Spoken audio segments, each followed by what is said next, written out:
Good morning students. आज मैं standard 9th के लिए समास के बारे में बताने जा रहा हूँ।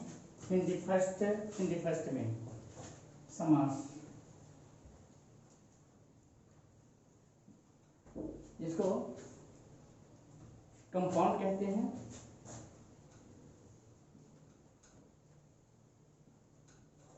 समास में इसकी परिभाषा हम इस तरह से देंगे, दो या दो से अधिक शब्दों के मिलने से नए शब्द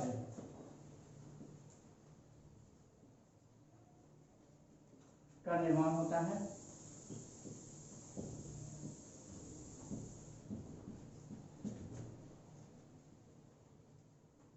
इस नए शब्द बनाने की क्रिया समास कहलाता है।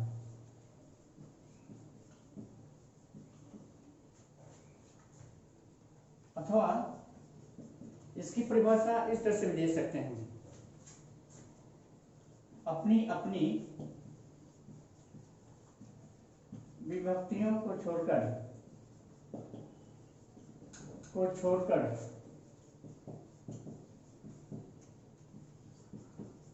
आपस में मिल जाना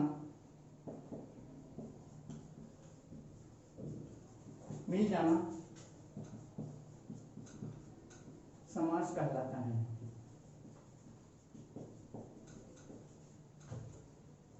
जैसे गंगा जल,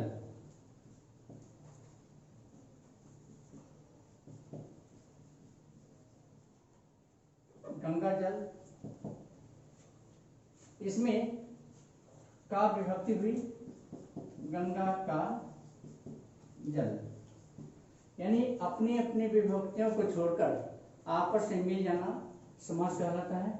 इसमें का विभक्ति है, इसका लोप हो गया और अंत में एक नया शब्द बना गंगा जल। इस तरह से बनने की प्रक्रिया को समास कहते हैं। इसी तरह से गंगा का पुत्र,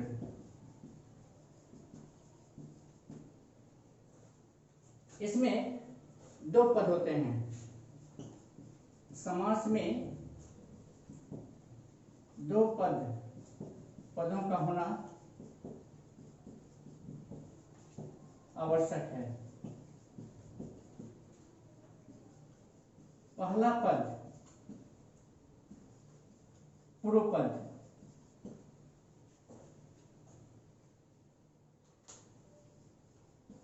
कहलाता है, जो विशेषण है।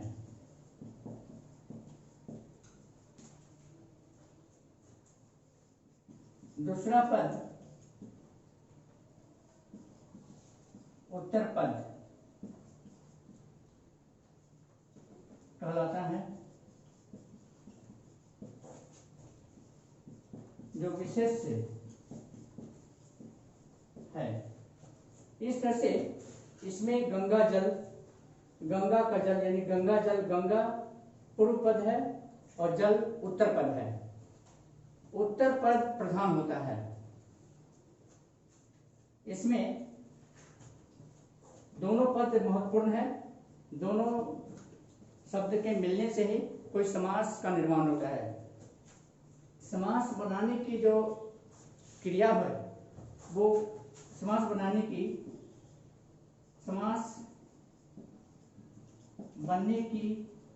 की क्रिया विधि को समस्त पद कहते हैं। जैसे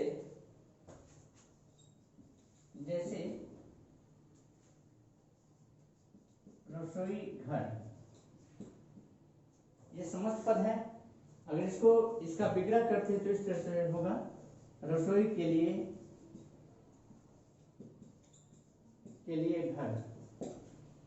इसमें के लिए जो है विभक्ति है जिसका लोप हो जाता है, ये समस्त पद हुआ। समस्त पद को तोड़ने की विधि को विग्रह कहते हैं, यानी समास विग्रह कहेंगे। इसके बाद समास प्रक्रिया के बीच की विभक्तियों का लोप हो जाता है, ये जान चुके हैं। समास के पहला तत्पुरुष समास हुआ। तत्पुरुष समास उसे कहते हैं जिसमें पहला पूर्व पद और दो पद हुए। तत्पुरुष समास वह समास जिसमें अंतिम पद प्रधान हो और पूर्व पद गौण हो, तब उसे तत्पुरुष समास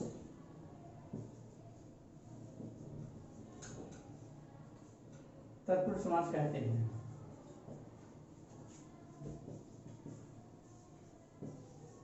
जैसे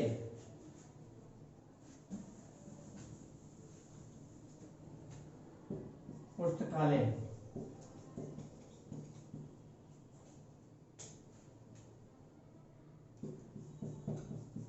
गंगा पुत्र। जैसे गंगा पुस्तकालय में जैसे लें, पुस्तकालय में अगर कोई ये कहा जाए वो पुस्तकालय जा रहा है, पुस्तक में नहीं बल्कि आलय, मान पुस्तकों का आलय की ओर जा रहा है, तो आलय जो है प्रधान है। उसी तरह गंगा पुत्र में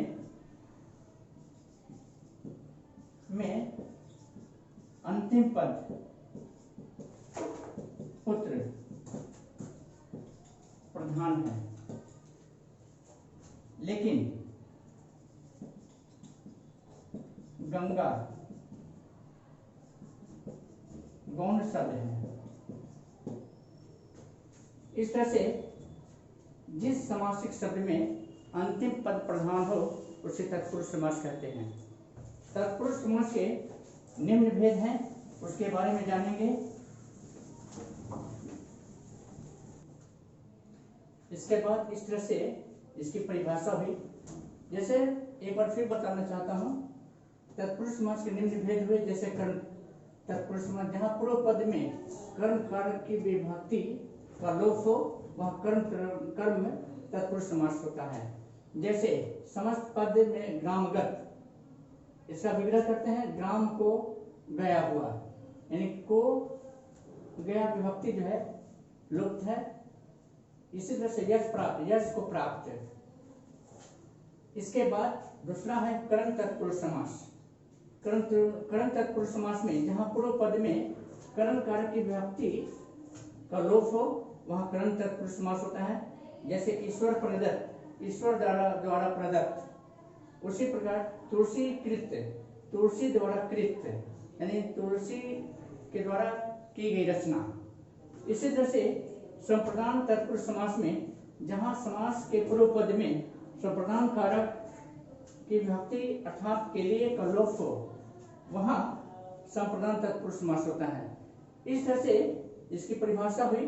इसके बाद में आपको ये बताना चाहता हूं, जैसे इसमें होगा आपको, जैसे आप ध्यान देंगे यहाँ पर, जैसे गौशाला,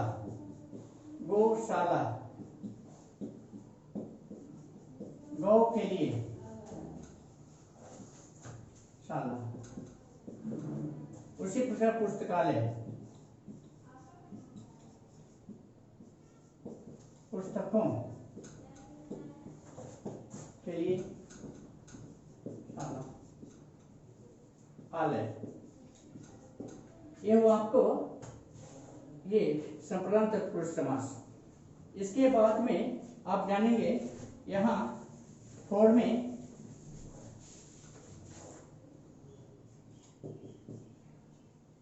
अपादान तत्पुरुष समास।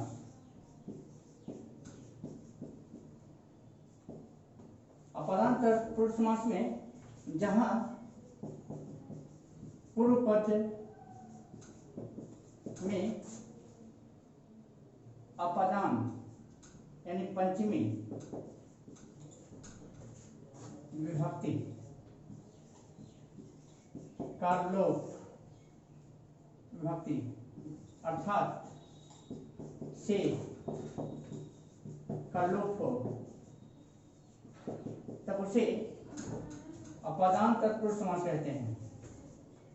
तब उसे अपादान तत्पुरुष समास कहते हैं। जैसे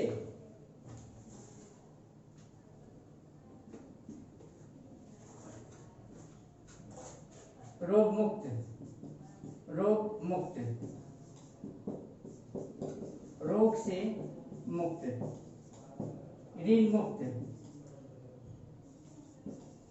ऋण से मुक्त।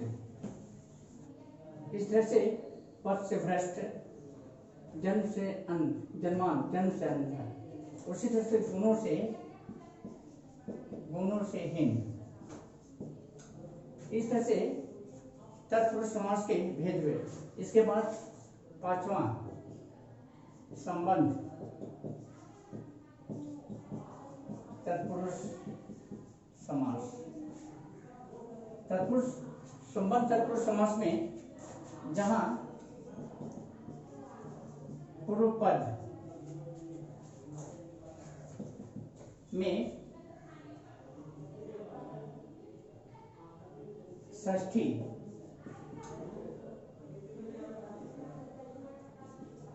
संबंध कारक की विभक्ति अर्थात का की का लोप हो, तब उसे संबंध तत्पुरुष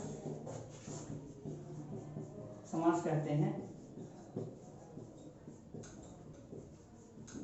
जैसे अमृत धारा, अमृत की धारा। उसी तरह आज्ञाकारी, आज्ञानुसार, आज्ञानुसार, आज्ञा के अनुसार,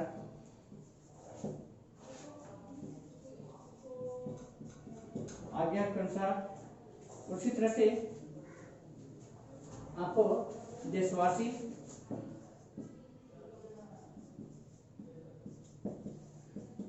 देश का वासी, ये सभी जो है संबंध तत्पुरुष समास है, जिसमें पूर्व पद में षष्ठी संबंध कारक की विभक्ति अर्थात का किसी का लोप हो, तो उसे संबंध तत्पुरुष समास कहते हैं। जैसे अमृत धारा, अमृत की धारा, इसमें की, के, का लोप हो चुका है, और इस तरह से समस्त पद अमृत धारा के रूप में आज्ञा अनुसार देशवासी बोलेंगे। देशवासी का अगर विग्रह करते हैं, इसका होगा देश का वासी। ये हुआ आपको समास विग्रह, समास विग्रह। इसके बाद 6 में संबंध कारक के बाद अब जो है आप पढ़ेंगे 6 में। इसके बाद देखेंगे अब देशवासी, ठीक। अधिकरण कारक, अधिकरण तत्पुरुष समास, जहां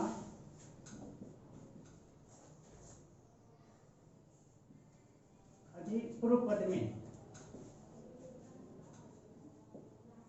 में अधिकरण करण विभक्ति अर्थात सप्तमी में पद का लोप हो, तब उसे अधिकरण तत्पुरुष समास कहते हैं।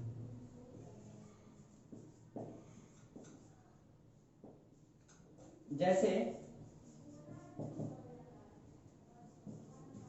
गृह प्रवेश, गृह में प्रवेश,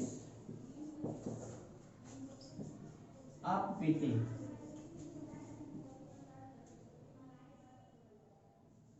आप बीती, आप पर बीती। इसी प्रकार इसमें गृह प्रवेश में विभक्ति जो है लोप है, जिसका हम लोग समस्त पद गृह प्रवेश में के रूप में लिखेंगे। इसका जो अगर विग्रह करते हैं तो गृह में प्रवेश। इसी प्रकार कला निपुण, कला निपुण, कला में निपुण,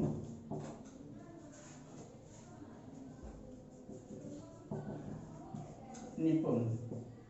इस तरह से हुआ आपको अधिकरण तत्पुरुष समास। जैसे में जो सप्तमी विभक्ति है इसका लोप है। इसके बाद सातवां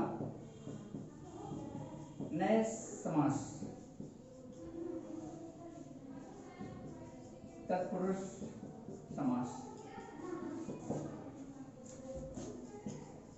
जिस समासिक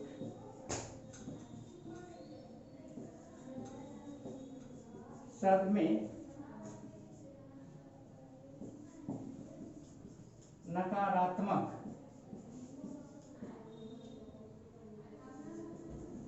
शब्द का प्रयोग हो तब उसे नए समास कहते हैं।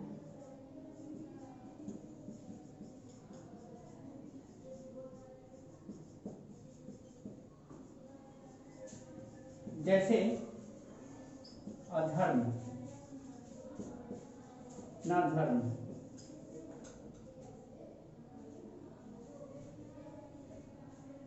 इसी प्रकार